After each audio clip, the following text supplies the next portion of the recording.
Реките кои со векови биле крвотокот на Европа, денес изгледаат непрепознатливо. Наместо вода, на нивните корита се појавуваат песок и камења. А на местата каде до неодамна пловеа бродови, сега граѓаните пешачат низ Дунав и фотографираат гледка што ретко се гледа. Ez egy szomorú és ez ijesztő dolog, és egy nagyon komoly figyelmeztetés a társadalomnak, hogy csinyán kell bánnunk az erőforrásainkkal, oda kell figyelnünk jobban a környezetünkre, és én úgy gondolom, hogy ez egy nagyon komoly ébresztő. Hát szerintem rosszabb dolgok is bekövetkezhetnek ennél. Tehát, hogyha nem történik érdemben változás, és ez nem csak így a civilekre vonatkozik, hanem tényleg ezek a nagyobb cégekre vonatkozóan is, akkor ez csak rosszabb lehet szerintem. Hát például otthon próbáljuk minél kevesebbet használni a klímát, tényleg csak azokat az elektromos berendezéseket használni, ami létfontosságú. És szerintem mindenkinek így kéne cselekednie Magyarországon. Нови сателитски снимки покажуваат критични ниски водостои на Лоара во Франција, По во Италија, Рајна во Германија и Дунав во Унгарија. Големи песочни чакалести наноси, кои вообичаено се под вода, сведочат за размерите на сушата што зафати голем дел од континентот. Последиците веќе се чувствуваат. На Рајна е ограничен товарниот речен сообраќај, што ги нарушува синџирите на снабдување во Централна Европа. Во Италија е отежнато наводнувањето и снабдувањето со вода за пиење. Нискиот водостој создава дополнителни предизвици и за нуклеарната централа Пакс во Унгарија, која ја користи водата од Дунав за ладење на реакторите.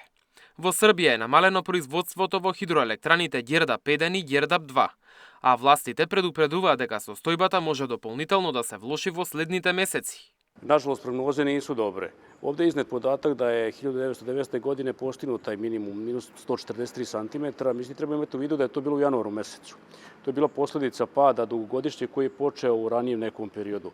Znači, mi smo tek sad u periodu kada treba Dunav da opada u naredna 2 do 3 meseca, tako da prognoze nisu dobre. Ниското ниво на Рајна во Германија повторно откри стар потонат рибарски брод кај градот Нойс, а кај Вормс се појавија така наречените камења на гладот, историски обележја поставени во реките, за време на големи суши, како предупредување до идните генерации, дека ниските водостои може да донесат глад и тешки времиња. Во меѓувреме, македонскиот електроенергетски систем засега останува стабилен. Од Министерството за енергетика уверуваат дека во моментов нема ризик за сигурноста на производството на електрична енергија во земјава. Состојбата со акумулациите во моментов е стабилна и овозможува сигурно управување со домашниот хидропотенцијал. Хидропотенцијалот е со вкупна исполнетост на акумулациите од околу 70%.